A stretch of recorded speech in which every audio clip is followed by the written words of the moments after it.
वालेकुम। जैसे आप लोग जानते हैं 29 सितंबर में हरी मस्जिद पर 16-17 साल की एक बच्चे पर कातिलाना हमला हुआ।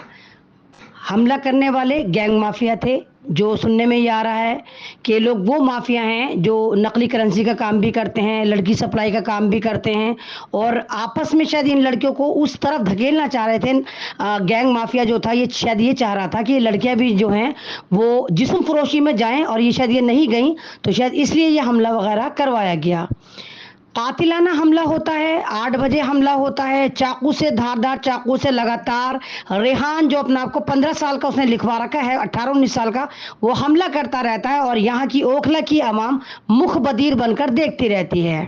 हमले को बहुत ज़्यादा दिन हो गए हैं, 1 हफ्ते का करीब हो गया है। कोई अभी तक सिंगल आवाज़ उस लड़की के लिए कोई उठाने को तैयार नहीं है। बताया जा रहा है कि 112 पे कॉल भी करी थी इन लोगों ने, वहां पर कौन सी एफआईआर है ये नहीं उन लोगों को पता। उनका ये फोन नहीं उठा रहा है। एक बार फोन उठाकर उसने ये तो बताया 358 एफआईआर है। लड़की की बहन रुखसार जो खुद नशा गैंग की मालिकन है और शायद कहीं ना कहीं ये भी जिस्म फरोशी में मुलविस है, ये भी लड़कियां सप्लाई करती है। तो ये पूरा का पूरा जो उसने कोऑर्डिनेट करा, ये पहले ही कह रही थी कि मेरा भाई जो है बहुत आराम से बचकर निकल जाएगा। कल मैं वहाँ मीडिया लेकर भी पहुंची, उन लोगों की आवाज़ को बुलंद करने की कोशिश करी, तो ये भी पता चला कि कोई फिरोज नाम का आदमी है जिसपे 38-39 मुकदमे हैं, जाकिर नगर में शायद वो रहता है, फरारी काट रहा है, वो इस सब के पीछे है। वो पूरा का पूरा सरगना है और वो जान से मारने की धमकियां दे रहा है। सुनने में तो ये भी आया कि वो मुझे ढूंढता फिर रहा है। भाई मुझे ढूंढ के क्या करेगा, किसी से भी पूछ ले कि अमन रिजवी कहाँ रहती, तुझे घर तक छोड़ के जाएंगे। तो ये जो सारा ड्रामा चल रहा है, अमानत भाई जेल क्या गए, पूरा ओखला एक तरह से अनाथ हो गया। मैंने तो नहीं देखा कि जब विधायक ओखला में था तो इस तरह की चाकूजनी होती थी। अरे कहाँ हुई थी चाकू, बताइए, कोई चाकू कोई छुरा चलता था? और जिस लिहाज से यहाँ पर ये ड्रामा चल रहा है, तो मैं एसएचओ साहब से कहूंगी, एसएचओ साहब ये संज्ञान में आपके आना चाहिए। इतना सीरियस मामला है, उस लड़की के 65 टांके लगे हैं।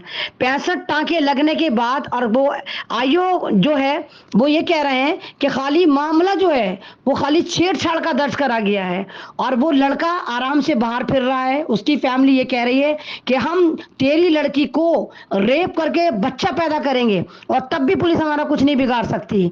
तो कहाँ है वो ओखला की वो आवाम जो नेता बनती है, कहाँ है वो ओखला के बहुत मौजिद शख्सियतें जो बात बात पे लोगों के घर जाते हैं? अभी तक एक आदमी इस लड़की के घर नहीं पहुंचा। तो क्या समझा जाए कि सारे के सारे नशा गैंग को जानते हैं, उसके खौफ से नहीं जा रहे, या कौन सी दूसरी वजह जो नहीं जा रहे? नहीं तो हर बात पे इन लोगों को चमकने का शौक होता। तो इस लड़की के घर अब तक कोई क्यों नहीं पहुंचा? कौन सा वो गैंग माफिया है जो कूड़ा माफिया है, जो लड़की जिस्म फरोशी में लड़कियों को उतारने का माफिया है, या फिर नकली करेंसी वाला माफिया है? कौन, मतलब क्या, क्यों, कौन सा डर है इन लोगों को जो नहीं जा रहे? कोई भी नेता इनके घर नहीं गया और कोई भी इसके लिए आवाज उठाने को तैयार नहीं है। समझ में नहीं आ रहा कि होगा क्या। 16-17 साल की लड़की, और अभी भी मेरे पास उनकी कॉल आई थी तो ये कहा गया है कि तेरे भाई का भी कत्ल करवा देंगे, तुझे भी उधड़वा देंगे, हमारी थाने में अच्छी सेटिंग है, हमारा कोई नहीं कुछ भी बिगाड़ सकता। तो क्या ओखला में इतना गुंडा राज है? क्या मुसलमानों के महल्ले में ये आतंक चलेगा? क्या यहाँ पर इस लिहाज से लोगों को परेशान करा जाएगा, गरीबों को परेशान करा जाएगा? अरे मरने वाली मारने वाली कोई भी शख्सियत हो, वो सारी यहाँ पर मुसलमान है। अगर ये बच्ची मर भी जाती है तो क्या तुम्हारी बेटी नहीं है, तुम्हारी बहन नहीं हो सकती? सड़क पे चाकू मारे जा रहे हैं, 65 से ज्यादा टांके आए हैं और कोई इसके लिए बात उठाने को तैयार नहीं है। तो शर्म आनी चाहिए यहाँ के लोगों को।